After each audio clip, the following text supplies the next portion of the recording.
Bab 4. Hukuman di Puncak Gunung. Dipublikasikan oleh blog Normi. Setelah mendapat sedikit perawatan dari gurunya, Chio-san merasa lebih baik. Selama 3 hari gurunya merawatnya dengan memberi obat-obatan dari ramuan-ramuan rebusan daun. Pahit sekali rasanya, tapi Chio-san merasa pahitnya obat itu masih kalah pahit dengan sikap gurunya. Selama merawatnya 3 hari itu, Tanwa tidak pernah menyapa atau berbicara dengan Chio-san sama sekali. Untuk menanyakan kabarnya saja tidak. Tanwa cuma meraba nadi di pergelangan tangan Chio-san untuk mengetahui kondisi kesehatannya. Chio-san mencoba memecah kebuntuan dengan mengajak gurunya berbicara, namun cuma dibalas dengan anggukan atau gelengan. Walaupun begitu, Chio-san tetap berusaha tersenyum kepada gurunya dan bersikap selalu hormat kepadanya. Setelah 3 hari dirawat, pada pagi hari keempat Chio-san merasa tubuhnya sudah pulih sepenuhnya. Merasa bosan selama 3 hari di kamar terus, Chio-san memutuskan untuk keluar biliknya. Suasana pagi itu sangat cerah. Terdengar suara murid-murid Butongpai yang sedang berlatih. Chio-san berjalan sebentar merasakan cahaya matahari di pagi yang indah itu. Nyaman rasanya, ia menarik nafas sebentar, mencoba melatih ilmu pernafasan tingkat 5-nya. Ia mengembangkan kedua tangannya ke depan, menekuk sedikit lututnya. Inilah gerakan pembuka dari Tai Kek Pun. Gerakannya mengalir ke samping, melangkah ringan ke depan. Melihat gerakan-gerakan ini, orang awam pasti mengira dia sedang menari. Memang Tai Kek Pun ini terlihat mengalun pelan dan gemulai, seperti orang menari. Chio-san pun sendiri seperti menikmati gerakan-gerakan itu. Ia menutup matanya dan bergerak dengan indah. Sepertinya seluruh tubuhnya seperti dituntun untuk bergerak. Bukan ia yang menggerakkan tubuhnya, melainkan sebuah ombak atau angin yang menggerakkan tubuhnya. Ia merasa nikmat sekali. Perasaannya seperti dibawa terbang. Ia sudah mulai merasa mabuk dan terbang ke dunia lain. Sudah dilupakannya gerakan apa yang dia lakukan sekarang.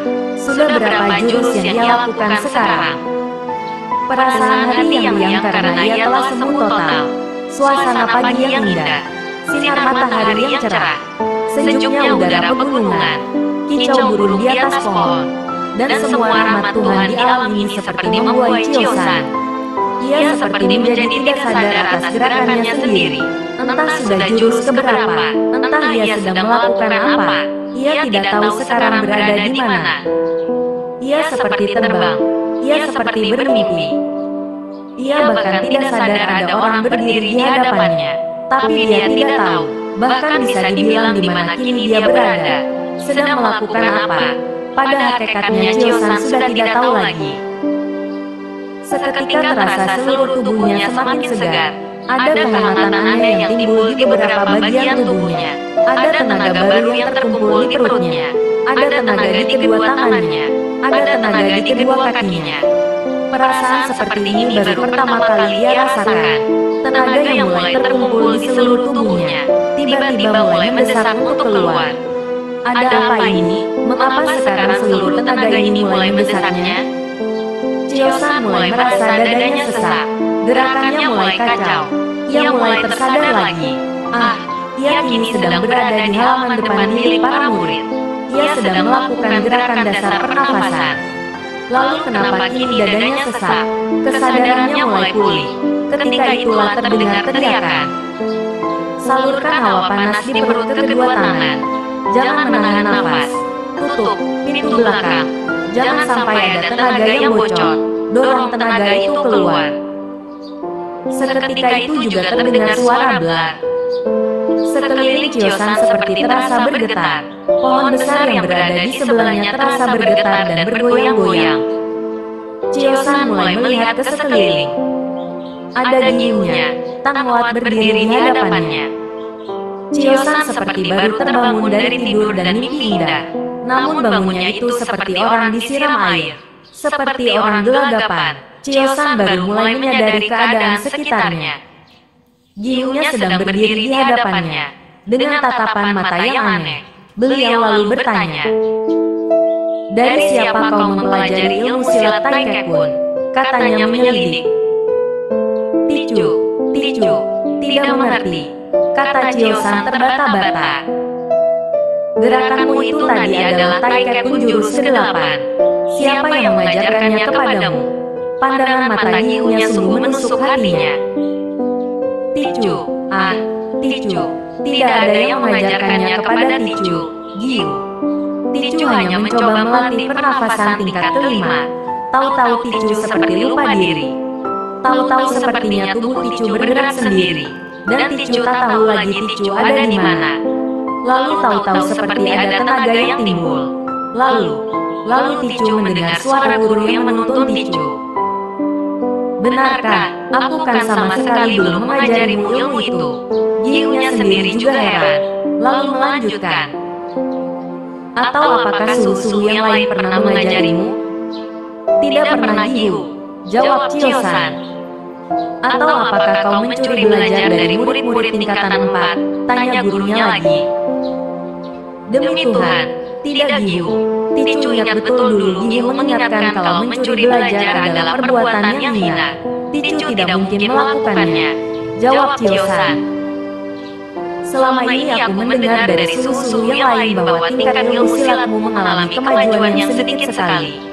Malahan ada yang bilang bahwa silatmu tidak maju-maju. Itu pun sudah aku perhatikan sendiri tanpa harus menerima laporan suhu yang lain. Lalu bagaimana bisa kau menguasai jurus ke-8 Taikekun? Padahal untuk bisa belajar Taikekun saja, kau harus menamatkan pelajaran pernafasan yang sampai tingkat 15. Sampai tingkat berapa ilmu pernafasanmu? Tanya Tan Hua cepat. Baru. Sampai tingkat 5, Giyu, jawab Chiosan sambil menunduk. Coba tunjukkan padaku pernafasan tingkat 5-mu, perintah Tan Hua. Chiosan mulai melakukan gerakan, sama indahnya dengan gerakan-gerakan yang tadi ia buat. Namun kini ia memusatkan perhatian untuk melakukan gerakan ini sebaik-baiknya. Tapi tidak sampai berapa lama, ia merasa nafasnya sesak, ada rasa sempit di dadanya.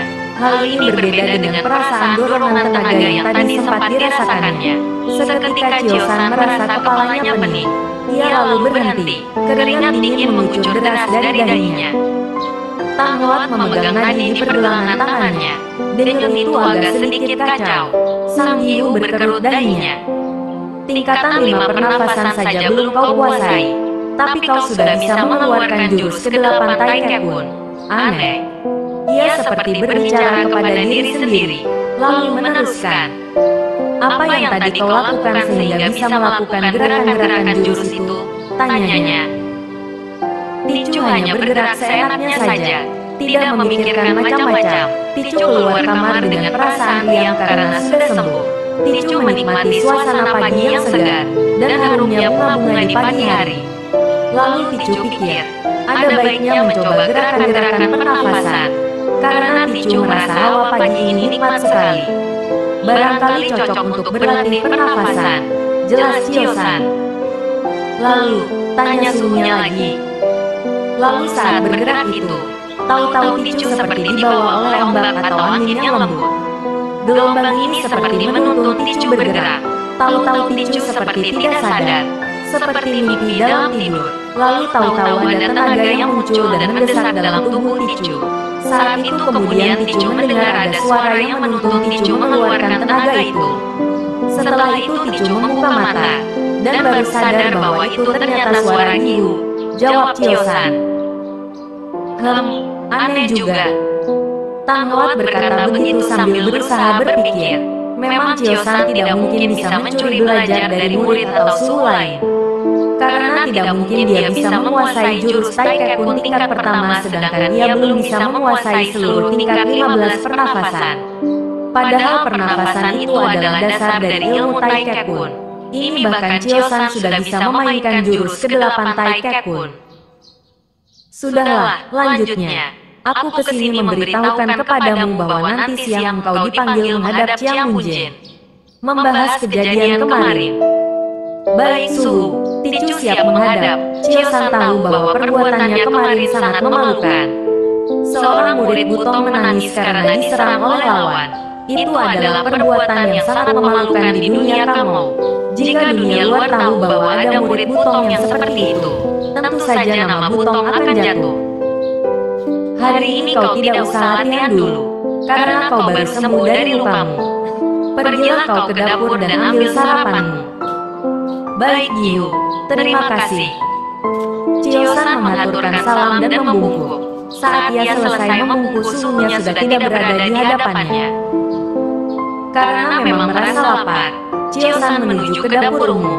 Seharusnya para murid Butong makan di ruang makan yang besar menyerupai aula. Namun ia memang bangun agak terlambat sehingga lewat waktu makan. Biasanya murid yang terlambat makan harus menunggu waktu makan berikutnya. Tetapi kondisi Chiosan yang baru sembuh dari luka ini merupakan pengecualian. Begitu di dapur, suasana sudah sepi, tapi di bagian belakang memang masih ramai, karena ada beberapa murid yang kebagian tugas mencuci piring. Saat Chiosan masuk, ia disapa oleh tukang masaknya. Ah, kau terlambat, tapi sudah kusediakan makanmu. Ambil saja di lemari kayu belakang, di sebelah jendela besar itu, katanya ramah seperti biasa. Chiosan memang lumayan akrab dengan Aliang, si juru masak Butong. Mungkin karena Aliang sendiri memang tidak bisa silat, mereka jadi mempunyai kedekatan tersendiri. Aliang memang bukan murid resmi Butong. Ia adalah seorang juru masak yang bekerja di Butong. Ia tinggal di Butong sudah lama sekali, puluhan tahun malah. Umurnya sekarang sudah lebih dari 70 tahun. Ah, terima kasih Liang Lopek. Panggilan kepada orang yang sudah tua, kata Chiosan ramah. Bagaimana lukamu? Sudah sembuh? Tanya Aliang. Sudah Lopek. Berkat perawatan Tan Sulu, Ticu sudah segar bugar, Chiosan menjawab sambil tersenyum. Ah, lain kali kau berlatih hati-hatilah, jangan sampai terluka lagi. Ayo sana ambil makanmu, kudengar perutmu sudah keroncongan begitu. Hahaha.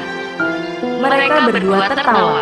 Memang kalau dibanding dengan berlatih ilmu silat, sebenarnya Chiosan lebih suka bercanda seperti ini. Sifatnya memang pria suka bercanda, cocok juga dengan si tua Aliang yang memang suka tertawa juga. Selesai makan, Chiosan membantu Aliang bersih-bersih dan menyiapkan makan siang. Pagi itu Chiosan memang tidak ada kegiatan berlatih karena sudah disuruh beristirahat dulu oleh suhunya. Ia memutuskan untuk membantu Aliang. Sebenarnya Aliang juga mempunyai beberapa pembantu yang masih kecil-kecil, mungkin berumur 10-an tahun. Tapi daripada nganggur, yang lebih baik membantu Aliang saja, begitu pikir Chiosan.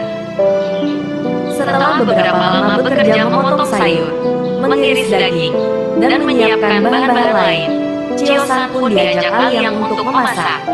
Walaupun selama ini berteman dengan Aliang, belum pernah sekalipun Chiosan belajar masak dari sahabat tuanya ini. Pengalaman baru ini membuatnya tertarik dan senang, membuatnya lupa akan masalah yang dihadapinya itu. Chiosan pun juga ternyata baru tahu kalau dia itu memiliki bakat memasak. Setelah diajarkan sebentar, Chiosan mulai bisa. Dasar rasa tahunya memang tinggi. Ia pun rajin bertanya mengenai semua langkah-langkah memasak. Apa guna bahan ini? Apa guna bumbu itu? Mengapa bahan ini harus dibungkus daun terlebih dahulu? Kenapa minyak ini harus dipanaskan lama? Dan lain-lain. Herannya, jika belajar silat kemajuan Chiosan lambat sekali. Belajar masak malah dia cepat bisa. Hanya hal memotong-motong atau mengupas yang dia perlu waktu untuk menyesuaikan. Tapi dalam hal mengolah dan pemahamannya tentang bumbu, bahan, dan rasa, Chiosan cepat sekali bisa. Aliang pun dengan sabar mengajarkan dan menunjukkan cara memasak kepadanya. Dari pagi sampai hampir siang Chiosan membantu Aliang memasak. Jadi bisa dibilang banyak sekali pengetahuan yang ia dapatkan dalam setengah hari itu. Kadang-kadang banyak pertanyaan aneh-aneh yang keluar dari mulut Chiosan, seperti, mengapa merebusnya tidak menggunakan bahan ini? Bukankah bahan ini lebih harum? Atau, kenapa harus membungkus daging dengan daun pisang? Dan masih banyak lagi pertanyaan Chiosan yang dijawab dengan sabar oleh Aliang. Kau ini punya minat yang besar ya tentang masak? Baiklah, tiap hari jika menganggur kau kesini sajalah. Kuajarkan resep-resep masak yang hebat-hebat, kata Aliang. Benarkah? Terima kasih Liang Lopek, tukas Chiosan bilang. Waktu makan siang pun datang. Chiosan membantu Aliang menata piring-piring dan masakan. Mereka juga dibantu oleh beberapa murid Butong lain. Maklum, jumlah seluruh murid Butong ada sekitar 1000-an lebih. Letak meja-meja di ruang makan Butong diatur berdasarkan tingkatan. Setiap tingkatan mempunyai posisi sendiri-sendiri. Begitu juga posisi meja para anggota 15 naga muda. Chiosan pun makan di situ juga. Cuma kalau seluruh anggota naga muda makan dengan riang dan bertegur sapa, Chiosan makan dengan diam dan sepi. Memang tidak ada orang yang menganggapnya ada, apalagi mengajaknya berbicara. Hanya Beng Liong yang mau duduk di dekatnya dan berbicara padanya. Beng Liong ini adalah anggota 15 naga muda yang paling tua umurnya. Sekitar 18 tahun. Dia ini juga adalah anggota yang paling berbakat, paling tampan, dan paling gagah. Semua orang suka padanya. Ia punya tutur kata yang sangat sopan dan halus. Ia juga ramah dan sama sekali tidak sombong. Walaupun ilmunya paling hebat di antara para naga muda, dia tidak pernah semena-mena pada orang lain. Malahan dia paling sering mengajarkan dan memberi petunjuk kepada murid lain yang belum lancar penguasaan silatnya. Asal-usul Beng Liong sendiri pun sebenarnya hampir sama dengan Chiosan. Inilah mungkin yang membuat kedua orang ini lumayan akrab. Beng Liong berasal dari keluarga yang sangat kaya raya. Ia tinggal di sebuah provinsi yang dekat dengan perbatasan luar tembok besar. Karena bisnis yang semakin surut, keluarganya memutuskan untuk pindah ke daerah ibu kota. Apanya nak? Di tengah jalan mereka diserang perampok. Seluruh keluarganya mati, termasuk ayahnya dan ibu serta beberapa orang ibu tirinya. Ayahnya memang punya beberapa istri. Untunglah Beng Liong tidak ikut terbunuh. Pada saat-saat akhir, ia ditolong oleh salah seorang pendekar Butong yang turun gunung. Kisah hidup Beng Liong yang hampir sama dengan Chiosan ini membuat kedekatan mereka bahkan seperti adik kakak. Orang-orang yang mengerjai Chiosan tidak akan berani melakukannya jika ada Beng Liong. Sayangnya Beng Liong jarang sekali melakukan kegiatan bersama-sama dengan Chiosan. Ini karena ilmu dan kemajuan Beng Liong yang pesat, sehingga ia bahkan sudah dilatih oleh tetua-tetua Butong angkatan kedua, yang tempat latihannya berbeda dengan Chiosan yang selalu tertinggal ilmunya itu. Jika Beng Liong berlatih di bagian atas kuil, tempat para tetua, Chiosan malah berlatih di bagian paling bawah kuil, karena ilmunya jauh tertinggal. Kini kedua orang anak muda itu sedang makan dan bercakap-cakap. Chiosan, aku dengar, katanya kau sudah berhasil menguasai Taikekun jurus ke-8, tanya Beng Liong. Tidak Liong Heng, kakak Liong, hanya kebetulan saja, jawab Chiosan pelan. Bagaimana ceritanya itu? Tanya Beng Liong tertarik. Aku hanya iseng-iseng sekenanya bergerak melatih pernafasan tingkat 5. Tahu-tahu tubuhku bergerak sendiri dan ada tenaga yang timbul dalam tubuhku. Untung kemudian Tan Suruh datang dan memberi petunjuk. Kalau tidak, mungkin aku bisa terkena luka dalam karena terserang tenagaku sendiri. Apa benar, kau beruntung sekali Sute, adik perguruan, tukas Beng Liong. Su Heng, kakak perguruan, dengar dari siapa cerita ini? Apakah dari Tan Suhu? Tanya Chiosan. Aku mendengar dari murid-murid lain. Kebetulan mereka melihat kejadian tadi pagi, jawab Beng Liong. Lanjutnya lagi, sayang aku tidak melihat sendiri. Padahal menarik juga, mungkin aku bisa belajar banyak. Liong Heng ini suka bercanda, mana mungkin aku bisa mengajari Liong Heng? Harusnya Liong Heng lah yang mengajari aku. Ilmu itu datang dari mana saja, jiwa dan hati harus terbuka. Baru bisa memahami ilmu silat yang sungguh dalam dan luas bagai samudera, kata Beng Liong. Iya Liong Heng, terima kasih petunjuknya. Chiosan memang sangat menghormati kakak seperguruannya itu. Hei, ayo cepat kita habiskan makan kita. Nanti aku terlambat berlatih. Hari ini aku harus bisa menguasai Taikekun jurus pertama, seru Beng Liong. Kakak sudah mulai belajar Taikekun?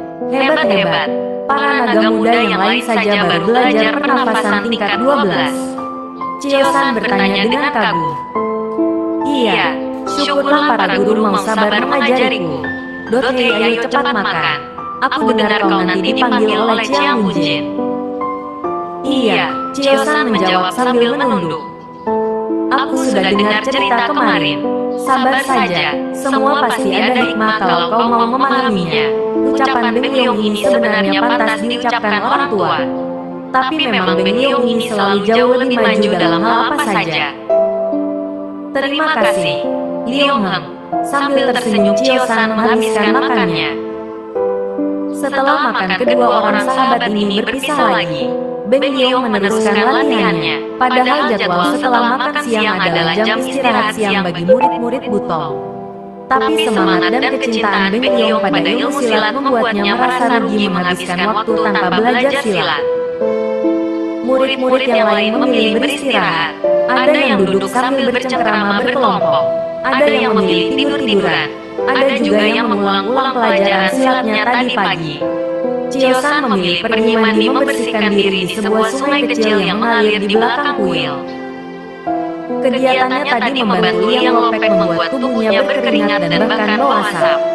Jika nanti bertemu Chiang Munjin dengan keadaan seperti ini, ia takut dianggap tidak tahu aturan.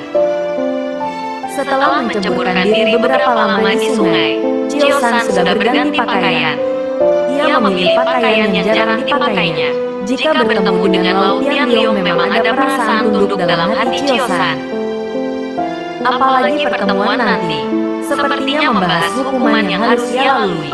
Chiosan mencoba mengeraskan dan menguatkan hatinya. Sebagai laki-laki, ia harus mempertanggungjawabkan semua perbuatannya. Ia memilih untuk tidak menceritakan semua perbuatan dan perlakuan murid-murid lain terhadap dirinya. Walaupun ia sering merasa disepelekan, bahkan keberadaannya itu sering dianggap tidak ada oleh orang lain, bolehlah menyakiti hatinya. Tapi jika itu harus dia pakai sebagai alasan supaya tidak usah dihukum, maka ia merasa dirinya adalah seorang pengecut. Anak laki-laki umur seperti Chiosan memang sedang senang-senangnya menunjukkan kelaki-lakiannya. Umur seperti ini memang beranjak dari usia anak-anak memasuki usia remaja, masa di mana seorang anak kecil merasa ia sudah dewasa. Padahal sebenarnya remaja sungguh tak jauh beda dengan anak-anak. Malahan orang dewasa pun juga tak jarang masih sama dengan anak-anak. Chiosan kini berjalan dari sungai menuju biliknya. Sering ia berpapasan dengan beberapa murid Butong, sekedar bertegur dan bertukar senyum. Masih banyak juga ternyata yang ramah-ramah. Tapi orang-orang ini memang tidak begitu kenal dengan Chiosan. Yang paling tidak menyenangkan itu jika kau disepelekan dan tidak diacukan sahabat-sahabatmu. Kalau kau tidak diacukan oleh orang-orang yang tidak mengenalmu, maka boleh dibilang semua orang di dunia ini mengalaminya. Itulah yang dirasakan Chiosan selama ini. Beberapa orang yang dianggap sahabatnya malah tidak menganggapnya sama sekali. Makan bersama tidak diajak, keluar bermain tidak diajak, berlatih bersama pun tidak diajak. Mengobrol pun kadang mengeluarkan kata-kata yang menyakiti hati. Bagusnya Chiosan, ia tidak menyalahkan siapa-siapa kecuali dirinya sendiri. Memang dalam hati, sejak lama ia sudah ingin memperbaiki dirinya, menunjukkan kepada orang-orang bahwa dia itu bukan anak bawang, bukan pecundang yang hanya bisa ditertawakan. Mungkin inilah satu-satunya alasan Chiosan ingin bertahan di sini, membuktikan pada orang-orang bahwa dia bisa menjadi sesuatu. Berpikir seperti ini membuat Chiosan semakin bersemangat. Ia kini sedang berada di biliknya, berbaring terlentang di atas dipan dengan berbantalkan kedua telapak tangannya. Posisi seperti ini memang posisi kesukaannya. Tak berapa lama, terdengar suara. Chiosan, ayo naik ke ruang ketua.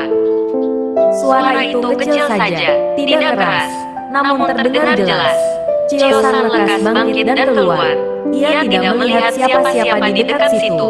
Tanpa menunggu lebih lama ia berlari mendaki tangga menuju ruang ketua. Ada jarak sekitar 100 tombak.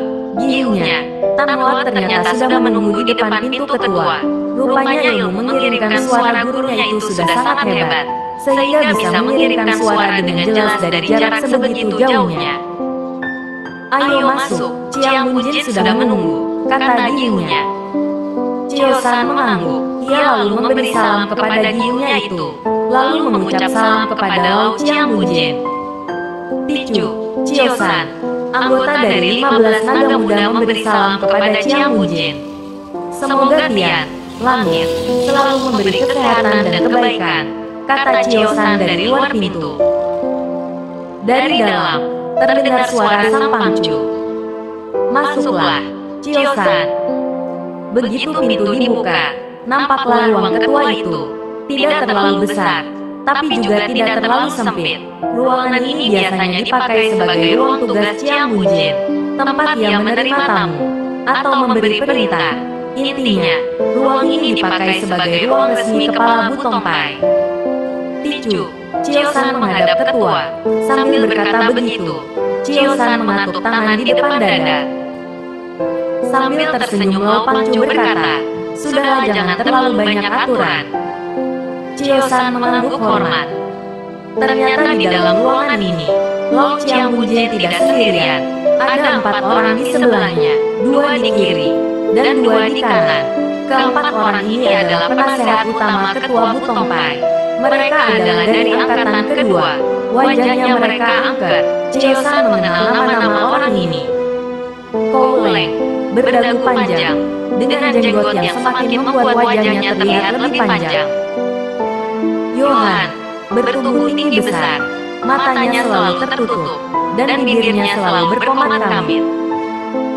Yoang, kakak dari Yohan tapi justru tubuhnya kecil.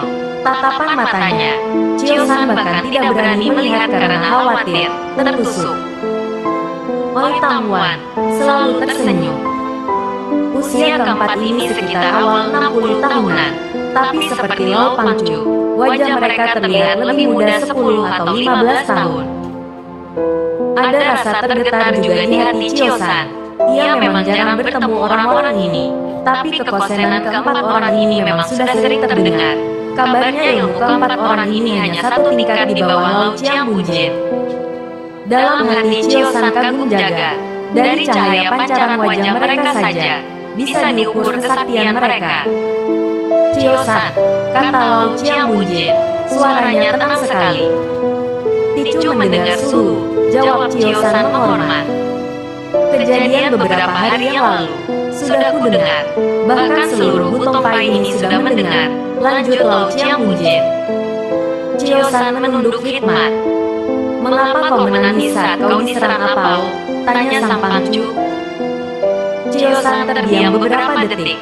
Ia telah memikirkan jawaban atas pertanyaan ini sejak beberapa hari, dan mantap ia menjawab. Ticu tidak mempunyai alasan apa-apa Suhu. Ticu siap bertanggung jawab dan menerima hukuman atas perbuatan Ticu itu, Suhu.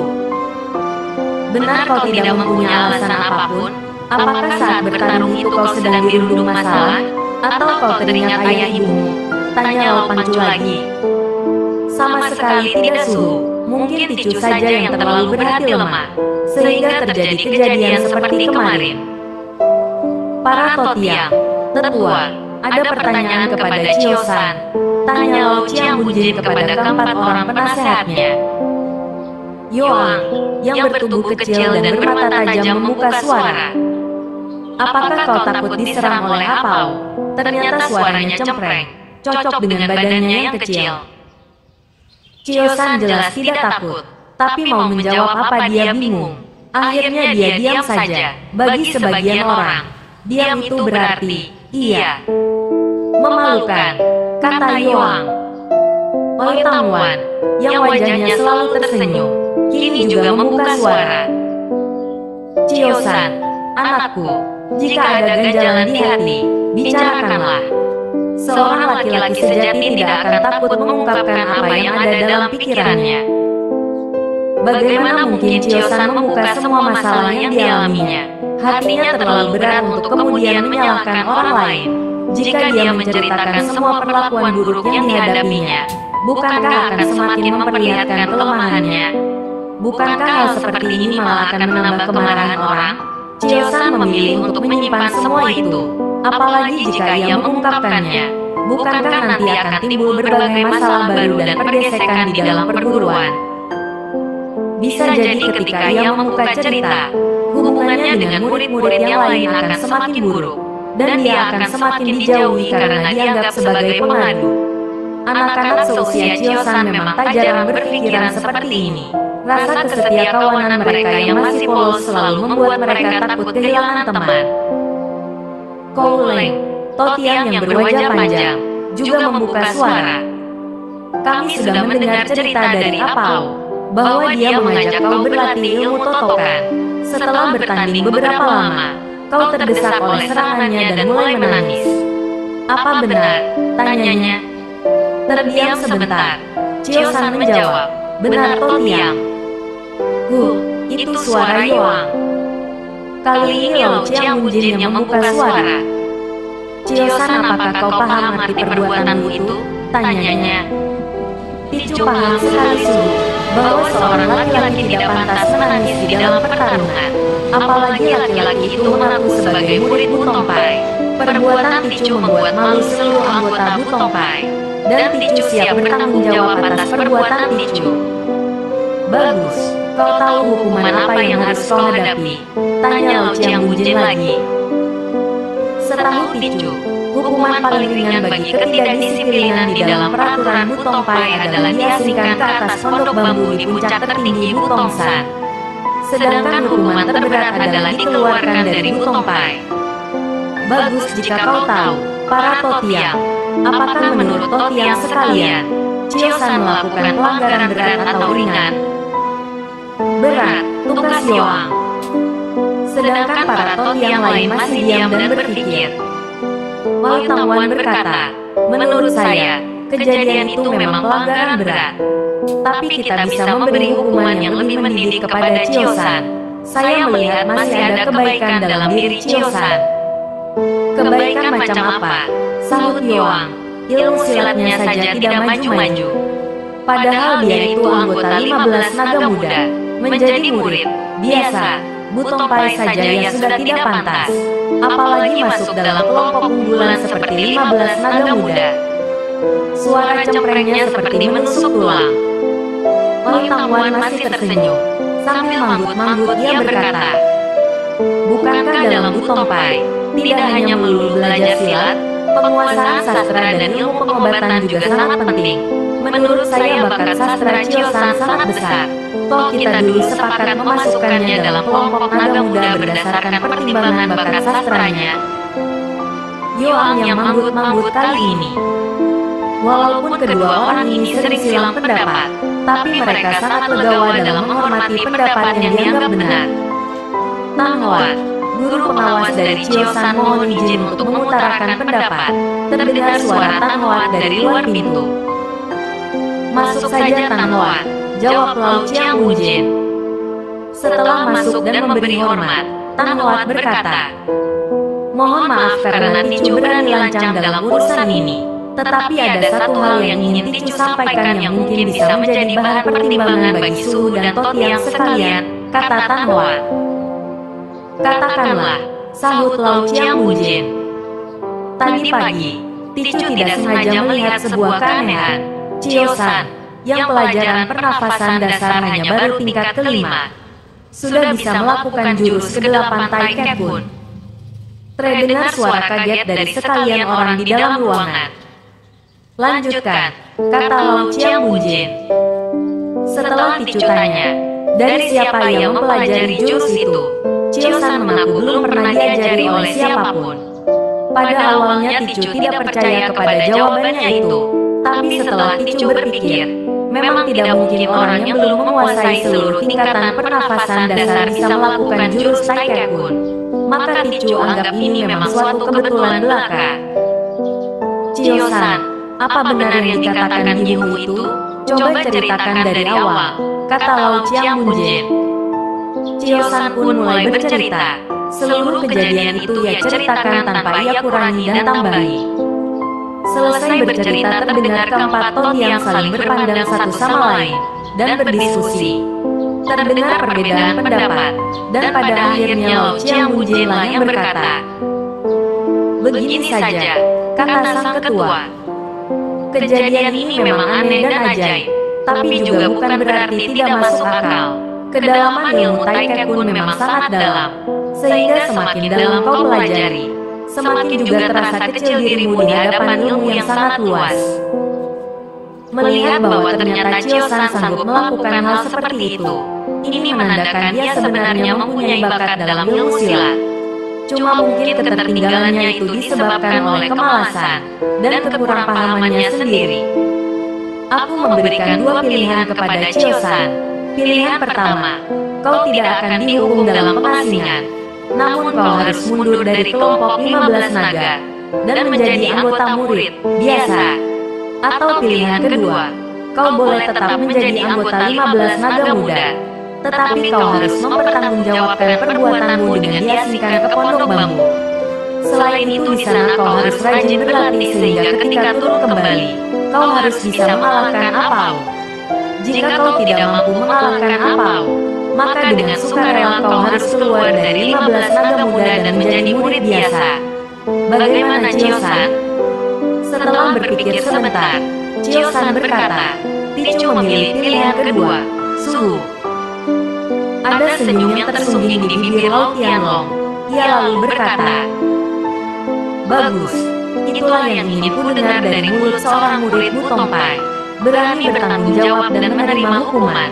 Jika tadi kau memilih pilihan pertama, aku akan langsung mengeluarkanmu dari Bu Tongpai.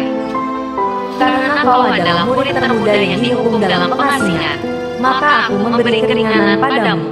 Jika biasanya hukumannya harus setahun dalam pengasingan, kau cukup menjalaninya selama 3 bulan. Siapa saja boleh menjengukmu setiap saat, tapi kau tidak diperbolehkan turun atau keluar dari puncak. Selama di sana kau harus rajin berlatih, sehingga begitu turun, kau harus sanggup mengalahkan Apao. Siapkah kau? Ticu siap Suhu, kata Chio-san sambil menunduk hikmat. Bagus, bersiap-siaplah sekarang. Hari ini juga begitu siap. Kau harus sudah berangkat ke pondok bambu. Ticu siap menjalankan perintah. Chio-san telah selesai memuntal pakaian-pakaiannya. Begitu keluar dari biliknya, Tang Hoa telah berada di depan pintu menantinya. Berbeda dengan beberapa hari akhir-akhir ini, wajah Tang Hoa sudah tidak seketus belakangan ini. Tang Hoa sambil tersenyum berkata, sudah siap, aku akan mengantarkanmu ke pondok bambu. Sudah Giyu, tapi anak ingin berpamitan dengan beberapa orang terlebih dahulu. Bolehkah? Pergilah, aku menanti di pohon yang liu dekat kolam gedung utama. Jangan lama-lama, takutnya kita telat berangkat dan kemalaman. Terima kasih Giyu. Sambil berkata begitu, ia memberi hormat dan segera bergegas. Pertama-tama ia mencari Liang Lopek. Orang tua ini memang selalu akrab dengannya. Kesukaan baru Chio-san, yaitu belajar masak, memang harus tertunda dulu. Padahal ia senang sekali mempelajari kemampuan baru ini. Chio-san menemukan Liang Lopek sedang beberes di dapur belakang. Ah kau, bagaimana? Sudah bertemu Chiang Bujin? Apa kata beliau? Tanya Liang Lopek. Sudah Lopek, kata beliau. Saya harus ke pondok bambu selama 3 bulan. Sambil berkata begitu ia membuat mimik muka yang lucu. Nampaknya hukuman seperti ini lumayan menyenangkan juga bagi Chio-san. Haha, kau senang ya disuruh menyendiri 3 bulan? Tak ada orang yang mengganggumu di sana kan? Iya Lopek, haha. Kalau bukan orang yang mengganggumu, bisa saja setan gunung yang mengganggumu. Goda Liang Lopek sambil membuat mimik muka seram. Asal saya tidak disuruh berlatih silat, nampaknya diganggu setan gunung juga lebih baik, tawa Chio-san. Hus, jika didengar gurumu, hukumanmu bisa-bisa diganti disuruh belajar silat terus. Tidak boleh makan dan tidak boleh tidur. Mereka berdua tertawa lagi. Tiba-tiba Liang Lopek berkata, aku punya sesuatu yang bisa kau pakai untuk menemanimu di sana. Apa itu, Lopek? Ini ada sebuah panci kecil, supaya kau bisa memasak sendiri di sana. Memang aku tahu biasanya setiap beberapa hari sekali ada murid yang mengantarkan makanan bagimu ke sana. Tapi kupikir kau mungkin ingin memasak sendiri, sambil mencoba-coba resep yang kuajarkan tadi. Ngomong-ngomong tentang resep, ini kukasih juga buku resep khusus. Di dalamnya selain ada resep-resep masakan kuno, juga ada penjelasan tentang bahan-bahan dan tanaman-tanaman khusus. Terima kasih Lopek, saya pasti mempelajari buku itu. Nah ini yang terakhir, kubawakan juga sebuah him, sejenis kecapi, kecil untuk menemanimu bernyanyi dengan setan gunung. Hahaha. Hahaha. Lopek jangan bergurau, saya kan tidak bisa bermain him. Walaupun ayah saya mahir sekali bermain, saya sama sekali belum pernah mencobanya. Kalau ayahmu mahir bermain, pastilah juga itu menurun kepadamu. Coba-coba sajalah. Bisa-bisa nanti waktuku habis kupakai belajar him dan belajar masak, pelajaran silat bisa terlupa semua. Bahaya, wajah Chiosan membuat mimik lucu lagi. Baik Lopek, terima kasih. Mohon doa restu agar saya berhasil. Memandangi punggung anak kecil yang bersemangat itu, Liang Lopek membatin dalam hati. Merasa ada orang di belakangnya, Ben Liong menyelesaikan gerakannya. Ia berbalik lalu tersenyum kepada Chiosan. Aku disuruh tinggal sebentar di pondok bambu, selama 3 bulan.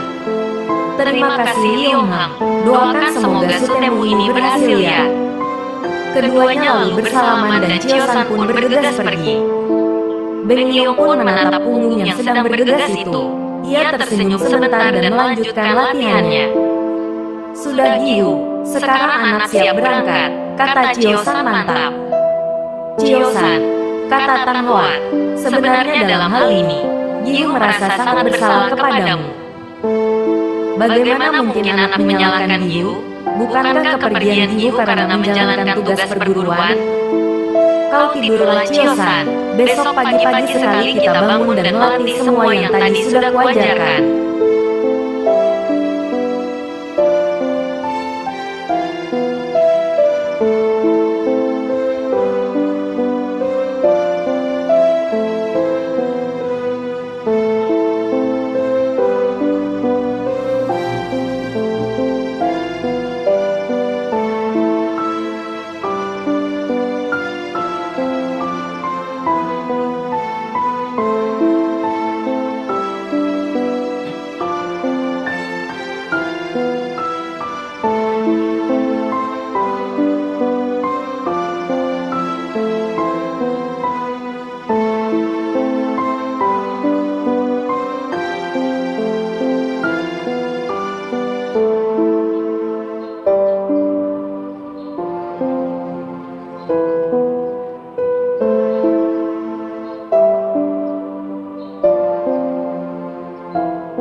Bab 4. Hukuman di Puncak Gunung. Dipublikasikan oleh blog Normi. Setelah mendapat sedikit perawatan dari gurunya, Chio-san merasa lebih baik. Selama 3 hari Giyunya merawatnya dengan memberi obat-obatan dari ramuan-ramuan rebusan daun. Pahit sekali rasanya, tapi Chio-san merasa pahitnya obat itu masih kalah pahit dengan sikap Giyunya. Selama merawatnya 3 hari itu, Tang Hua tidak pernah menyapa atau berbicara dengan Chio-san sama sekali. Untuk menanyakan kabarnya saja tidak. Tang Hua cuma meraba nadi di pergelangan tangan Chio-san untuk mengetahui kondisi kesehatannya. Chio-san mencoba memecah kebuntuan dengan mengajak Giyunya berbicara, namun cuma dibalas dengan anggukan atau gelengan. Walaupun begitu, Chio-san tetap berusaha tersenyum kepada Giyunya dan bersikap selalu hormat kepadanya. Setelah 3 hari dirawat, pada pagi hari keempat Chio-san merasa tubuhnya sudah pulih sepenuhnya. Merasa bosan selama 3 hari di kamar terus, Chio-san memutuskan untuk keluar biliknya. Suasana pagi itu sangat cerah. Terdengar suara murid-murid Butong Pai yang sedang berlatih. Chio-san berjalan sebentar merasakan cahaya matahari di pagi yang indah itu. Nyaman rasanya, ia menarik nafas sebentar, mencoba melatih ilmu pernafasan tingkat 5-nya. Ia mengembangkan kedua tangannya ke depan, menekuk sedikit lututnya. Inilah gerakan pembuka dari Tai Kek Pun. Gerakannya mengalir ke samping, melangkah ringan ke depan. Melihat gerakan-gerakan ini, orang awam pasti mengira dia sedang menari. Memang Tai Kek Pun ini terlihat mengalun pelan dan gemulai, seperti orang menari. Chio-san pun sendiri seperti menikmati gerakan-gerakan itu. Ia menutup matanya dan bergerak dengan indah. Sepertinya seluruh tubuhnya seperti dituntun untuk bergerak. Bukan ia yang menggerakkan tubuhnya, melainkan sebuah ombak atau angin yang menggerakkan tubuhnya. Ia merasa nikmat sekali. Perasaannya seperti dibawa terbang. Ia sudah mulai merasa mabuk dan terbang ke dunia lain. Sudah dilupakannya gerakan apa yang dia lakukan sekarang. Sudah berapa jurus yang dia lakukan sekarang. Perasaan hati yang riang karena ia telah sembuh total. Suasana pagi yang indah, sinar matahari yang cerah, sejuknya udara pegunungan, kicau burung di atas pohon, dan semua rahmat Tuhan di alam ini seperti membuai Chio-san. Ia seperti menjadi tidak sadar atas gerakannya sendiri. Entah sudah jurus keberapa, entah ia sedang melakukan apa, ia tidak tahu sekarang berada di mana.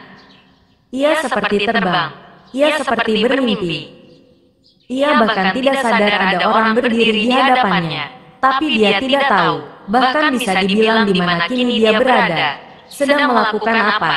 Pada hakikatnya Chio-san sudah tidak tahu lagi. Seketika terasa seluruh tubuhnya semakin segar. Ada kehangatan aneh yang timbul di beberapa bagian tubuhnya. Ada tenaga baru yang terkumpul di perutnya. Ada tenaga di kedua tangannya. Ada tenaga di kedua kakinya.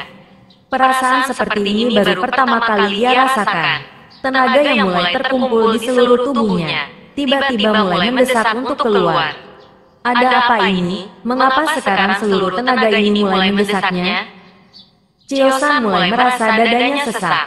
Gerakannya mulai kacau. Ia mulai tersadar lagi. Ia kini sedang berada di halaman depan bilik para murid. Ia sedang melakukan gerakan dasar pernafasan. Lalu kenapa kini dadanya sesak? Kesadarannya mulai pulih. Ketika itulah terdengar teriakan. Salurkan hawa panas di perut ke kedua tangan. Jangan menahan nafas. Tutup pintu belakang. Jangan sampai ada tenaga yang bocor. Dorong tenaga itu keluar. Seketika itu juga terdengar suara blar. Sekeliling Chio-san seperti terasa bergetar. Pohon besar yang berada di sebelahnya terasa bergetar dan bergoyang-goyang. Chio-san mulai melihat ke sekeliling. Ada Giyunya, Tang Hua berdiri di hadapannya. Chio-san seperti baru terbangun dari tidur dan mimpi indah. Namun bangunnya itu seperti orang disiram air. Seperti orang gelagapan, Chio-san baru mulai menyadari keadaan sekitarnya. Giyunya sedang berdiri di hadapannya, dengan tatapan mata yang aneh. Beliau lalu bertanya, "Dari siapa kau mempelajari ilmu silat Tai Kek Pun?" Katanya menyelidik. Ticu, tidak mengerti. kata Chiosan terbata-bata. Gerakanmu itu tadi adalah Taikekun jurus ke-8. Siapa yang mengajarkannya kepadamu? Pandangan mata Giunya sungguh menusuk hatinya. Ticu, Ticu, tidak ada yang mengajarkannya kepada Ticu, Giu. Ticu hanya mencoba melatih pernafasan tingkat kelima. Tahu-tahu Ticu seperti lupa diri. Tahu-tahu sepertinya tubuh Ticu bergerak sendiri, dan Ticu tak tahu lagi Ticu ada di mana. Lalu tahu-tahu seperti ada tenaga yang timbul. Lalu Ticu mendengar suara guru yang menuntun Ticu. Benarkah, aku kan sama sekali belum mengajarimu ilmu itu? Giunya sendiri juga heran, lalu melanjutkan. Atau apakah suhu-suhu yang lain pernah mengajarimu? Tidak pernah Giu, jawab Chiosan. Atau apakah kau mencuri belajar dari murid-murid tingkatan 4? Tanya gurunya lagi. Demi Tuhan, tidak Giu. Ticu ingat betul dulu Giu mengingatkan kalau mencuri belajar adalah perbuatan yang hina. Ticu tidak mungkin melakukannya, jawab Chiosan. Selama ini aku mendengar dari suhu-suhu yang lain bahwa tingkat ilmu silatmu mengalami kemajuan yang sedikit sekali. Malahan ada yang bilang bahwa silatmu tidak maju-maju. Itu pun sudah aku perhatikan sendiri tanpa harus menerima laporan suhu yang lain. Lalu bagaimana bisa kau menguasai jurus ke-8 Taikekun? Padahal untuk bisa belajar Taikekun saja, kau harus menamatkan pelajaran pernafasan yang sampai tingkat 15. Sampai tingkat berapa ilmu pernafasanmu? Tanya Tan Huat cepat. Baru. Sampai tingkat 5 Giu, jawab Chiosan sambil menunduk. Coba tunjukkan padaku pernafasan tingkat 5-mu, perintah Tan Huat. Chiosan mulai melakukan gerakan, sama indahnya dengan gerakan-gerakan yang tadi ia buat. Namun kini ia memusatkan perhatian untuk melakukan gerakan ini sebaik-baiknya. Tapi tidak sampai berapa lama, ia merasa nafasnya sesak, ada rasa sempit di dadanya. Hal ini berbeda dengan perasaan dorongan tenaga yang tadi sempat dirasakannya. Seketika Chiosan merasa kepalanya pening. Ia lalu berhenti, keringat dingin mengucur deras dari dahinya. Tan Huat memegang nadi di pergelangan tangannya. Denyut itu agak sedikit kacau. Sang Giu berkerut dahinya. Tingkatan 5 pernafasan saja belum kau kuasai, tapi kau sudah bisa mengeluarkan jurus ke-8 Taikekun. Aneh. Ia seperti berbicara kepada diri sendiri, lalu meneruskan. Apa yang tadi kau lakukan sehingga bisa melakukan gerakan-gerakan jurus itu? Tanyanya. Ticu hanya bergerak seenaknya saja, tidak memikirkan macam-macam. Ticu keluar kamar dengan perasaan riang karena sudah sembuh. Ticu menikmati suasana pagi yang segar, dan harumnya bunga-bunga di pagi hari. Lalu Ticu pikir, ada baiknya mencoba gerakan-gerakan pernafasan, karena Ticu merasa hawa pagi ini nikmat sekali. Barangkali cocok untuk berlatih pernafasan, jelas Chiosan. Lalu, tanya suhunya lagi. Lalu saat bergerak itu, tahu-tahu Ticu seperti dibawa oleh ombak atau angin yang lembut. Gelombang ini seperti menuntun Ticu bergerak. Tahu-tahu Ticu seperti tidak sadar, seperti mimpi dalam tidur. Lalu tahu-tahu ada tenaga yang muncul dan mendesak dalam tubuh Ticu. Saat itu kemudian Ticu mendengar ada suara yang menuntun Ticu mengeluarkan tenaga itu. Setelah itu Ticu membuka mata, dan baru sadar bahwa itu ternyata suara Giu, jawab Chiosan. Aneh juga. Tan Huat berkata begitu sambil berusaha berpikir. Memang Chiosan tidak mungkin bisa mencuri belajar dari murid atau suhu lain. Karena tidak mungkin dia bisa menguasai jurus Taikekun tingkat pertama sedangkan ia belum bisa menguasai seluruh tingkat 15 pernafasan. Padahal pernafasan itu adalah dasar dari ilmu Taikekun. Ini bahkan Chiosan sudah bisa memainkan jurus ke-8 Taikekun.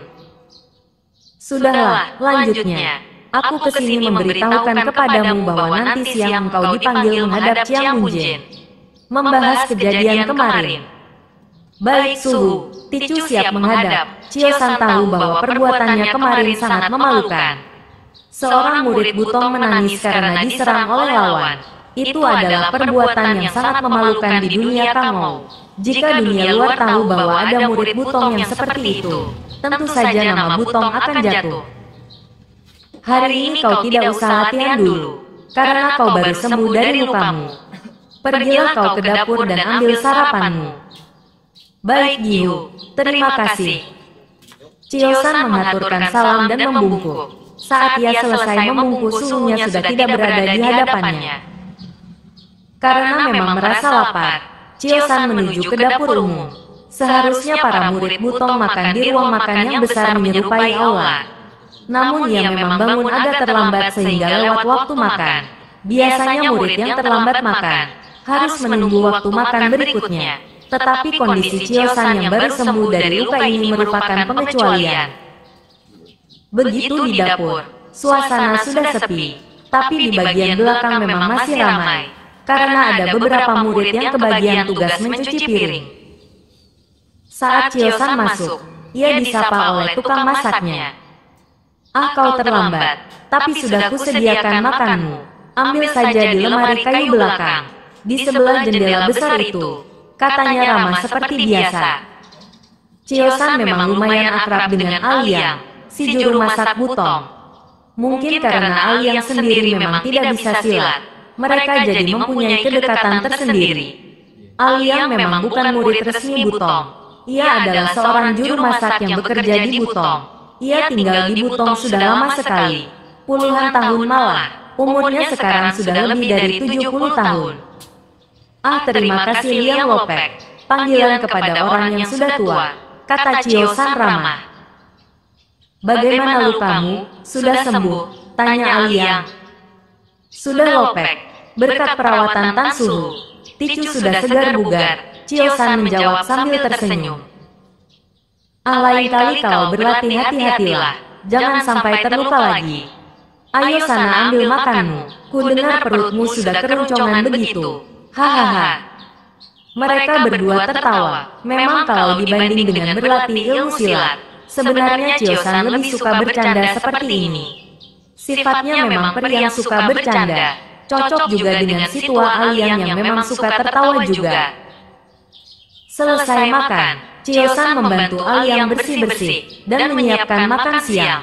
Pagi itu Chiosan memang tidak ada kegiatan berlatih karena sudah disuruh beristirahat dulu oleh suhunya. Ia memutuskan untuk membantu Aliang. Sebenarnya Aliang juga mempunyai beberapa pembantu yang masih kecil-kecil, mungkin berumur 10-an tahun.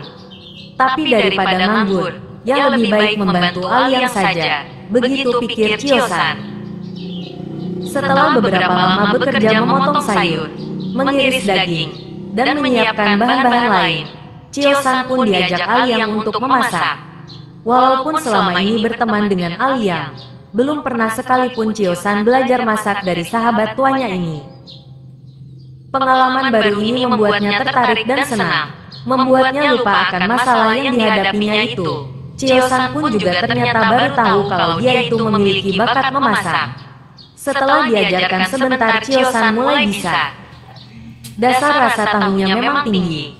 Ia pun rajin bertanya mengenai semua langkah-langkah memasak. Apa guna bahan ini? Apa guna bumbu itu? Mengapa bahan ini harus dibungkus daun terlebih dahulu? Kenapa minyak ini harus dipanaskan lama? Dan lain-lain. Herannya, jika belajar silat kemajuan Chiosan lambat sekali. Belajar masak malah dia cepat bisa. Hanya hal memotong-motong atau mengupas yang dia perlu waktu untuk menyesuaikan. Tapi dalam hal mengolah dan pemahamannya tentang bumbu, bahan, dan rasa, Chiosan cepat sekali bisa. Aliang pun dengan sabar mengajarkan dan menunjukkan cara memasak kepadanya. Dari pagi sampai hampir siang Chiosan membantu Aliang memasak. Jadi bisa dibilang banyak sekali pengetahuan yang ia dapatkan dalam setengah hari itu. Kadang-kadang banyak pertanyaan aneh-aneh yang keluar dari mulut Chiosan, seperti, mengapa merebusnya tidak menggunakan bahan ini? Bukankah bahan ini lebih harum? Atau, kenapa harus membungkus daging dengan daun pisang? Dan masih banyak lagi pertanyaan Chiosan yang dijawab dengan sabar oleh Aliang. Kau ini punya minat yang besar ya tentang masak? Baiklah, tiap hari jika menganggur kau kesini sajalah. Kuajarkan resep-resep masak yang hebat-hebat, kata Aliang. Benarkah? Terima kasih Liang Lopek, tukas Chiosan girang. Waktu makan siang pun datang. Chiosan membantu Aliang menata piring-piring dan masakan. Mereka juga dibantu oleh beberapa murid Butong lain. Maklum, jumlah seluruh murid Butong ada sekitar 1000-an lebih. Letak meja-meja di ruang makan Butong diatur berdasarkan tingkatan. Setiap tingkatan mempunyai posisi sendiri-sendiri. Begitu juga posisi meja para anggota 15 naga muda. Chiosan pun makan di situ juga. Cuma kalau seluruh anggota naga muda makan dengan riang dan bertegur sapa, Chiosan makan dengan diam dan sepi. Memang tidak ada orang yang menganggapnya ada, apalagi mengajaknya berbicara. Hanya Beng Liong yang mau duduk di dekatnya dan berbicara padanya. Beng Liong ini adalah anggota 15 naga muda yang paling tua umurnya. Sekitar 18 tahun. Dia ini juga adalah anggota yang paling berbakat, paling tampan, dan paling gagah. Semua orang suka padanya. Ia punya tutur kata yang sangat sopan dan halus. Ia juga ramah dan sama sekali tidak sombong. Walaupun ilmunya paling hebat di antara para naga muda, dia tidak pernah semena-mena pada orang lain. Malahan dia paling sering mengajarkan dan memberi petunjuk kepada murid lain yang belum lancar penguasaan silatnya. Asal-usul Beng Liong sendiri pun sebenarnya hampir sama dengan Chiosan. Inilah mungkin yang membuat kedua orang ini lumayan akrab. Beng Liong berasal dari keluarga yang sangat kaya raya. Ia tinggal di sebuah provinsi yang dekat dengan perbatasan luar tembok besar. Karena bisnis yang semakin surut, keluarganya memutuskan untuk pindah ke daerah ibu kota. Apanya nak? Di tengah jalan mereka diserang perampok. Seluruh keluarganya mati, termasuk ayahnya dan ibu serta beberapa orang ibu tirinya. Ayahnya memang punya beberapa istri. Untunglah Beng Liong tidak ikut terbunuh. Pada saat-saat akhir, ia ditolong oleh salah seorang pendekar Butong yang turun gunung. Kisah hidup Beng Liong yang hampir sama dengan Chiosan ini membuat kedekatan mereka bahkan seperti adik kakak. Orang-orang yang mengerjai Chiosan tidak akan berani melakukannya jika ada Beng Liong. Sayangnya Beng Liong jarang sekali melakukan kegiatan bersama-sama dengan Chiosan. Ini karena ilmu dan kemajuan Beng Liong yang pesat, sehingga ia bahkan sudah dilatih oleh tetua-tetua Butong angkatan kedua, yang tempat latihannya berbeda dengan Chiosan yang selalu tertinggal ilmunya itu. Jika Beng Liong berlatih di bagian atas kuil, tempat para tetua, Chiosan malah berlatih di bagian paling bawah kuil, karena ilmunya jauh tertinggal. Kini kedua orang anak muda itu sedang makan dan bercakap-cakap. Chiosan, aku dengar, katanya kau sudah berhasil menguasai Taikekun jurus ke-8, tanya Beng Liong. Tidak Liong Hang, kakak Liong, hanya kebetulan saja, jawab Chiosan pelan. Bagaimana ceritanya itu? Tanya Beng Liong tertarik. Aku hanya iseng-iseng sekenanya bergerak melatih pernafasan tingkat 5. Tahu-tahu tubuhku bergerak sendiri dan ada tenaga yang timbul dalam tubuhku. Untung kemudian Tan Suhu datang dan memberi petunjuk. Kalau tidak, mungkin aku bisa terkena luka dalam karena terserang tenagaku sendiri. Apa benar, kau beruntung sekali Sute, adik perguruan, tukas Beng Liong. Su Heng, kakak perguruan, dengar dari siapa cerita ini? Apakah dari Tan Suhu? Tanya Chiosan. Aku mendengar dari murid-murid lain. Kebetulan mereka melihat kejadian tadi pagi, jawab Beng Liong. Lanjutnya lagi, sayang aku tidak melihat sendiri. Padahal menarik juga, mungkin aku bisa belajar banyak.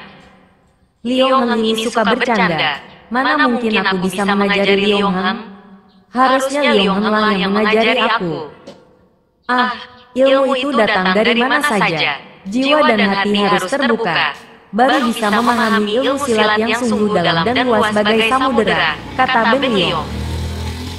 Iya Liong Heng, terima kasih petunjuknya.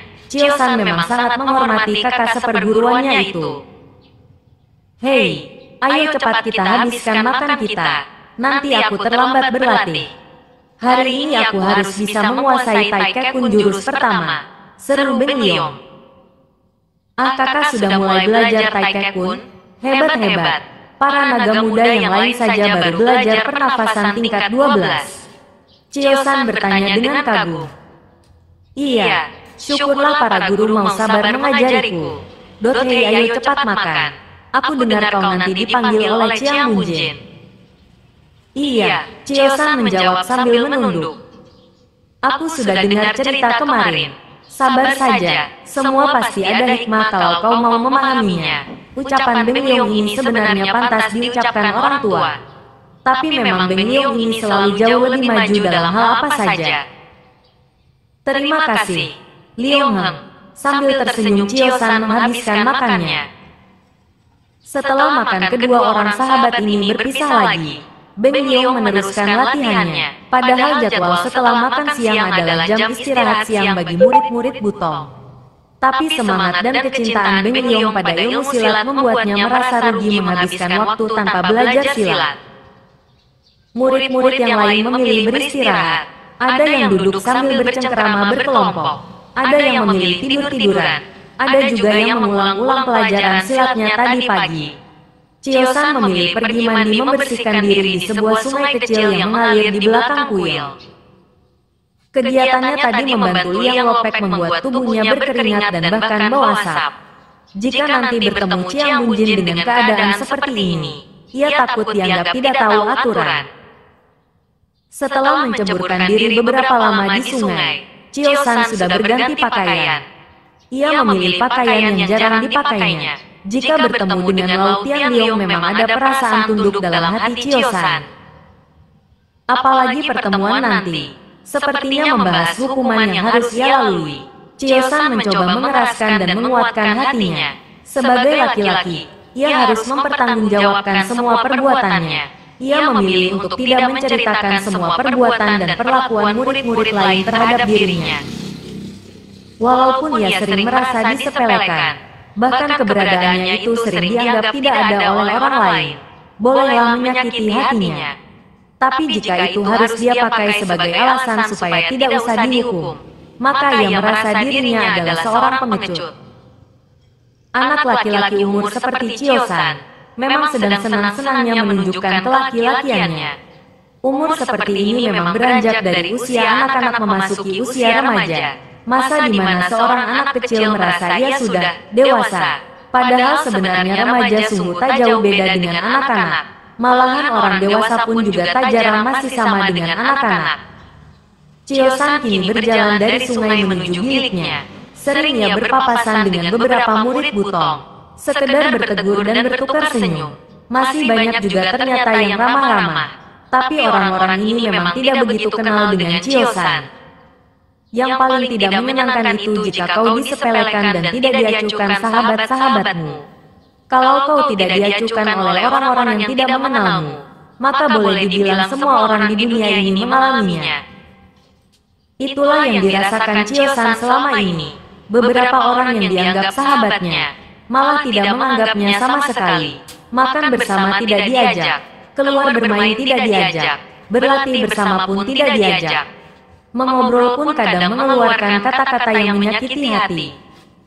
Bagusnya Chio-san, ia tidak menyalahkan siapa-siapa kecuali dirinya sendiri. Memang dalam hati, sejak lama ia sudah ingin memperbaiki dirinya, menunjukkan kepada orang-orang bahwa dia itu bukan anak bawang, bukan pecundang yang hanya bisa ditertawakan. Mungkin inilah satu-satunya alasan Chio-san ingin bertahan di sini, membuktikan pada orang-orang bahwa dia bisa menjadi sesuatu. Berpikir seperti ini membuat Chio-san semakin bersemangat. Ia kini sedang berada di biliknya, berbaring terlentang di atas dipan dengan berbantalkan kedua telapak tangannya. Posisi seperti ini memang posisi kesukaannya. Tak berapa lama, terdengar suara. Chio-san, ayo naik ke ruang ketua. Suara itu kecil saja, tidak keras, namun terdengar jelas. Chio-san lekas bangkit dan keluar. Ia tidak melihat siapa-siapa di dekat situ. Tanpa menunggu lebih lama ia berlari mendaki tangga menuju ruang ketua. Ada jarak sekitar 100 tombak. Giunya, Tan Moat ternyata sudah menunggu di depan pintu ketua. Rupanya ilmu mengirimkan suara gurunya itu sudah sangat hebat, sehingga bisa mengirimkan suara dengan jelas dari jarak sebegitu jauhnya. Ayo masuk, Chiang Bunjin sudah menunggu, kata Giunya. Chio-san mengangguk. Ia lalu memberi salam kepada Giunya itu, lalu mengucap salam kepada Lau Chiang Bunjin. Ticu, Chio-san, anggota dari 15 naga muda memberi salam kepada Chiang Bunjin. Semoga Tian, langit, selalu memberi kesehatan dan kebaikan, kata Chiosan dari luar pintu. Dari dalam, terdengar suara sang pangcu. Masuklah, Chiosan. Begitu pintu dibuka, nampaklah ruang ketua itu. Tidak terlalu besar, tapi juga tidak terlalu sempit. Ruangan ini biasanya dipakai sebagai ruang tugas Chiang Bunjin, tempat ia menerima tamu, atau memberi perintah. Intinya, ruang ini dipakai sebagai ruang resmi kepala Butongpai. Ticu, Chiosan menghadap ketua. Sambil berkata begitu, Chiosan mengatuk tangan di depan dada. Sambil tersenyum Lau Pangcu berkata, "Sudahlah, jangan terlalu banyak aturan." Chiosan mengangguk hormat. Ternyata di dalam ruangan ini, Lau Chiang Bunjin tidak sendirian. Ada 4 orang di sebelahnya, 2 di kiri, dan 2 di kanan. Keempat orang ini adalah penasehat utama Ketua Butongpai. Mereka adalah dari angkatan kedua. Wajahnya mereka angker. Chiosan mengenal nama-nama orang ini. Kou Leng, berdagu panjang, dengan jenggot yang semakin membuat wajahnya terlihat lebih panjang. Yohan, bertubuh tinggi besar, matanya selalu tertutup, dan bibirnya selalu berpomat kamit. Yoang, kakak dari Yohan tapi justru tubuhnya kecil. Tatapan matanya, Chiosan bahkan tidak berani melihat karena khawatir, tertusuk. Oi Tangwan, selalu tersenyum. Usia keempat ini sekitar awal 60 tahunan, tapi seperti Lau Pangcu, wajah mereka terlihat lebih muda 10 atau 15 tahun. Ada rasa tergetar juga di hati Chiosan. Ia memang jarang bertemu orang-orang ini, tapi kekosenan keempat orang ini memang sudah sering terdengar. Kabarnya ilmu keempat orang ini hanya satu tingkat di bawah Lau Chiang Bunjin. Dalam hati Chiosan kagum jaga, dari cahaya pancaran wajah mereka saja, bisa diukur kesaktian mereka. Chiosan, kata Lau Chiang Bunjin, suaranya tenang sekali. Ticu mendengar suhu, jawab Chiosan menghormat. Kejadian beberapa hari yang lalu, sudah ku dengar, bahkan seluruh Butongpai ini sudah mendengar, lanjut Lau Chiang Bunjin. Chiosan menunduk hikmat. Mengapa kau menangis saat kau diserang Apao? Tanya sang Pangcu. Chiosan terdiam beberapa detik. Ia telah memikirkan jawaban atas pertanyaan ini sejak beberapa hari. Dan mantap ia menjawab. Ticu tidak mempunyai alasan apa-apa Suhu. Ticu siap bertanggung jawab dan menerima hukuman atas perbuatan Ticu itu. Suhu. Benar kau tidak mempunyai alasan apapun? Apakah saat bertarung itu kau sedang dirundung masalah? Atau kau teringat ayah ibumu? Tanya Lau Pangcu lagi. Sama sekali tidak Suhu. Mungkin Ticu saja yang terlalu berhati lemah, sehingga terjadi kejadian seperti kemarin. Para Totiang, tetua, ada pertanyaan kepada Chiosan. Tanya Lau Chiang Bunjin kepada keempat orang penasehatnya. Yoang, yang bertubuh kecil dan bermata tajam membuka suara. Apakah kau takut diserang oleh Apao? Ternyata suaranya cempreng, cocok dengan badannya yang kecil. Chiosan jelas tidak takut, tapi mau menjawab apa dia bingung. Akhirnya dia diam saja. Bagi sebagian orang, diam itu berarti iya. Memalukan, kata Yoang. Oi Tangwan, yang wajahnya selalu tersenyum, kini juga membuka suara. Chiosan, anakku, jika ada ganjalan di hati, bicarakanlah. Seorang laki-laki sejati tidak akan takut mengungkapkan apa yang ada dalam pikirannya. Bagaimana mungkin Chiosan membuka semua masalah yang dialaminya? Hatinya terlalu berat untuk kemudian menyalahkan orang lain. Jika dia menceritakan semua perlakuan buruk yang dihadapinya, bukankah akan semakin memperlihatkan kelemahannya? Bukankah hal seperti ini malah akan menambah kemarahan orang?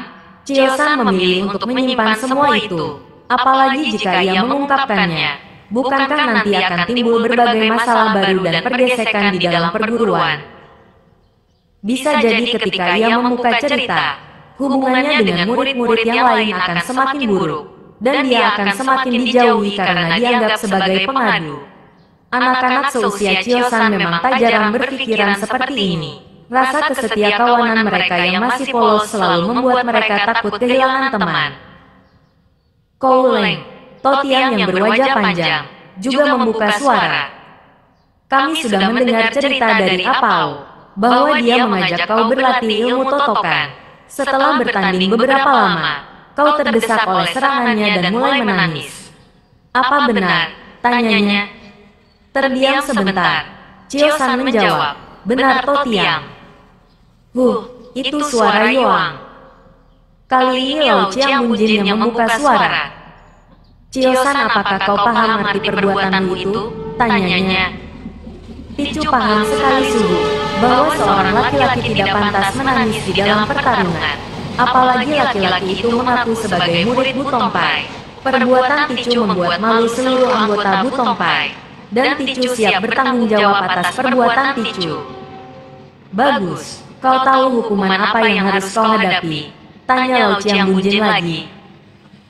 Setahu Ticu, hukuman paling ringan bagi ketidakdisiplinan di dalam peraturan Butongpai adalah diasingkan ke atas pondok bambu di puncak tertinggi Butongsan. Sedangkan hukuman terberat adalah dikeluarkan dari Butongpai. Bagus jika kau tahu, para Totiang. Apakah menurut Totiang sekalian, Chiosan melakukan pelanggaran berat atau ringan? Berat, tukas Yoang. Sedangkan para Totiang lain masih diam dan berpikir.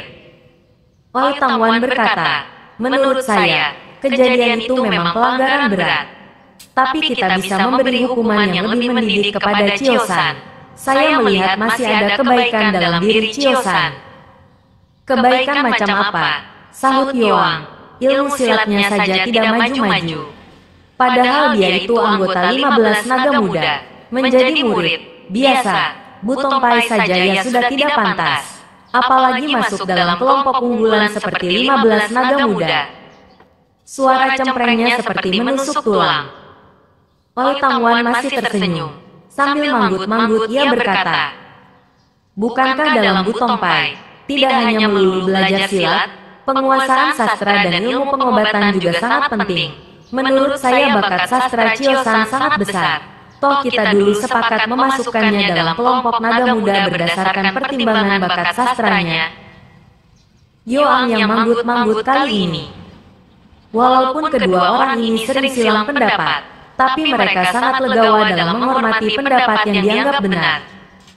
Tang Hoat, guru pengawas dari Chiosan mohon izin untuk mengutarakan pendapat. Terdengar suara Tang Hoat dari luar pintu. Masuk saja Tang Hoat. Jawab Lao Chiang Bunjin. Setelah masuk dan memberi hormat, Tang Hoat berkata, mohon maaf karena Ticu berani lancang dalam urusan ini. Tetapi ada satu hal yang ingin Ticu sampaikan yang mungkin bisa menjadi bahan pertimbangan bagi Suhu dan Totiang sekalian, kata Tang Hoat. Katakanlah, sahut Lao Chiang Bunjin. Tadi pagi, Ticu tidak sengaja melihat sebuah keanehan. Chiosan, yang pelajaran pernafasan dasar hanya baru tingkat kelima, sudah bisa melakukan jurus ke-8 Tai Kek Bun. Terdengar suara kaget dari sekalian orang di dalam ruangan. Lanjutkan, kata Lao Chiang Bunjin. Setelah Ticu tanya, dari siapa yang mempelajari jurus itu, Chiosan mengaku belum pernah diajari oleh siapapun. Pada awalnya Ticu tidak percaya kepada jawabannya itu, tapi setelah Ticu berpikir, memang tidak mungkin orang yang belum menguasai seluruh tingkatan pernafasan dasar bisa melakukan jurus Tai Kek Bun. Maka Ticu anggap ini memang suatu kebetulan belaka. Chiosan, apa benar yang dikatakan Gihu itu? Coba ceritakan dari awal, kata Lao Chiang Bunjin. Chiosan pun mulai bercerita. Seluruh kejadian itu ia ceritakan tanpa ia kurangi dan tambahi. Selesai bercerita terdengar keempat Totiang saling berpandang satu sama lain, dan berdiskusi. Terdengar perbedaan pendapat, dan pada akhirnya Lao Chiang Bunjin lah yang berkata, begini saja, kata sang ketua. Kejadian ini memang aneh dan ajaib, tapi juga bukan berarti tidak masuk akal. Kedalaman ilmu Tai Kek Bun memang sangat dalam, sehingga semakin dalam kau pelajari, semakin juga terasa kecil dirimu di hadapan ilmu yang sangat luas. Melihat bahwa ternyata Chio-san sanggup melakukan hal seperti itu, ini menandakan dia sebenarnya mempunyai bakat dalam ilmu silat. Cuma mungkin ketertinggalannya itu disebabkan oleh kemalasan dan kekurangpahamannya sendiri. Aku memberikan dua pilihan kepada Chio-san. Pilihan pertama, kau tidak akan dihukum dalam pengasingan, namun kau harus mundur dari kelompok 15 naga dan menjadi anggota murid biasa. Atau pilihan kedua, kau boleh tetap menjadi anggota 15 naga muda, tetapi kau harus mempertanggungjawabkan perbuatanmu dengan diasingkan ke Pondok Bambu. Selain itu di sana kau harus rajin berlatih sehingga ketika turun kembali, kau harus bisa mengalahkan Apao. Jika kau tidak mampu mengalahkan Apao, maka dengan sukarela kau harus keluar dari 15 naga muda dan menjadi murid biasa. Bagaimana Chio-san? Setelah berpikir sebentar, Chio-san berkata, Ticu memilih pilihan kedua, Suhu. Ada senyum yang tersungging di bibir Lao Tianlong. Ia lalu berkata, bagus, itulah yang ingin ku dengar dari mulut seorang murid Bu Tongpai. Berani bertanggung jawab dan menerima hukuman. Jika tadi kau memilih pilihan pertama, aku akan langsung mengeluarkanmu dari Bu Tongpai. Karena kau adalah murid termuda yang dihukum dalam pengasingan, maka aku memberi keringanan padamu. Jika biasanya hukumannya harus setahun dalam pengasingan, kau cukup menjalaninya selama 3 bulan. Siapa saja boleh menjengukmu setiap saat, tapi kau tidak diperbolehkan turun atau keluar dari puncak. Selama di sana kau harus rajin berlatih, sehingga begitu turun, kau harus sanggup mengalahkan Apao. Siapkah kau? Ticu siap Suhu, kata Chio-san sambil menunduk hikmat. Bagus, bersiap-siaplah sekarang. Hari ini juga begitu siap. Kau harus sudah berangkat ke Pondok Bambu. Ticu siap menjalankan perintah. Chio-san telah selesai memuntal pakaian-pakaiannya. Begitu keluar dari biliknya, Tang Hoa telah berada di depan pintu menantinya. Berbeda dengan beberapa hari akhir-akhir ini, wajah Tang Hoa sudah tidak seketus belakangan ini. Tang Hoa sambil tersenyum berkata, sudah siap, aku akan mengantarkanmu ke Pondok Bambu. Sudah Giyu, tapi anak ingin berpamitan dengan beberapa orang terlebih dahulu. Bolehkah? Pergilah, aku menanti di pohon yang liu dekat kolam gedung utama. Jangan lama-lama, takutnya kita telat berangkat dan kemalaman. Terima kasih Giyu. Sambil berkata begitu, ia memberi hormat dan segera bergegas. Pertama-tama ia mencari Liang Lopek. Orang tua ini memang selalu akrab dengannya. Kesukaan baru Chio-san, yaitu belajar masak, memang harus tertunda dulu. Padahal ia senang sekali mempelajari kemampuan baru ini. Chio-san menemukan Liang Lopek sedang beberes di dapur belakang. Ah kau, bagaimana? Sudah bertemu Ciang Bunjin? Apa kata beliau? Tanya Liang Lopek. Sudah Lopek, kata beliau. Saya harus ke Pondok Bambu selama 3 bulan. Sambil berkata begitu ia membuat mimik muka yang lucu. Nampaknya hukuman seperti ini lumayan menyenangkan juga bagi Chio-san.